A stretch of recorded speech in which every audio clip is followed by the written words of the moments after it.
ఏంటంటే ఆనపకాయ ఉలవపప్పు అండి.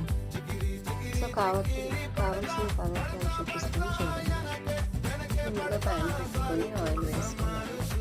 ఆయిల్ హీట్ ఎక్కిన తర్వాత పోపు ముందుగా తరిగి పెట్టుకున్న ఉల్లిపాయలు, వెల్లుల్లి,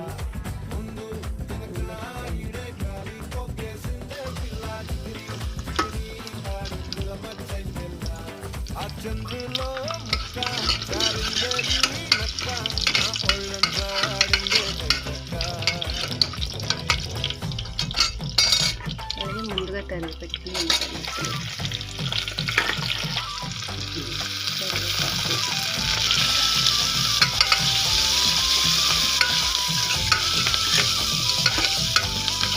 కొంచెం బ్రౌనిష్ కలర్ వచ్చేది. ఇప్పుడు టమాటా ముక్కలు కూడా వేసేసుకున్నాం.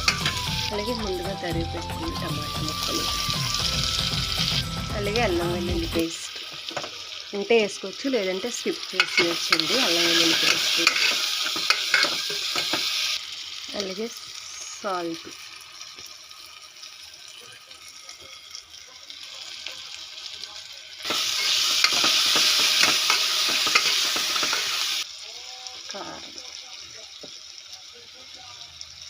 కారం కూడా వేసి ఒకసారి కలిపేసుకున్నాం అనుకోండి. ఇంకా ముందుగా తరిగి పెట్టుకుని ఆనపకాయ ముక్కలు కూడా వేసేసుకున్నాం.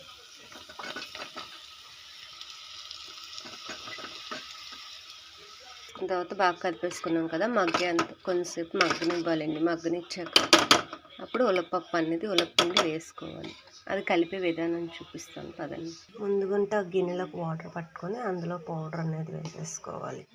నేను అందులోనే వేసాను కదా ఉప్పు కారం, అది ఇందులో వేయక్కర్లేదు అనమాట. లేదంటే ఇందులోనే పసుపు, ఉప్పు, కారం అన్నీ వేసి పిండి కలిపేసుకోవాలన్నమాట. కలుపుకొని పోపు పెట్టేసుకుని చేసుకుంటూ ఉలవపప్పు అయిపోద్ది. ఉలవపప్పు ఆనపకాయ కింద.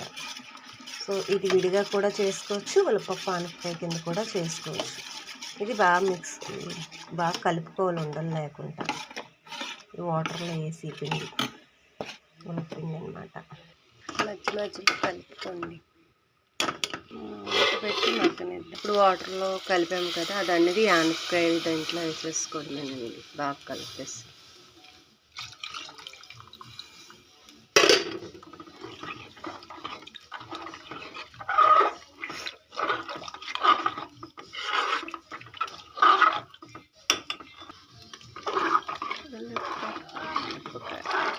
ఇది ప్రాసెస్ అన్నమాట.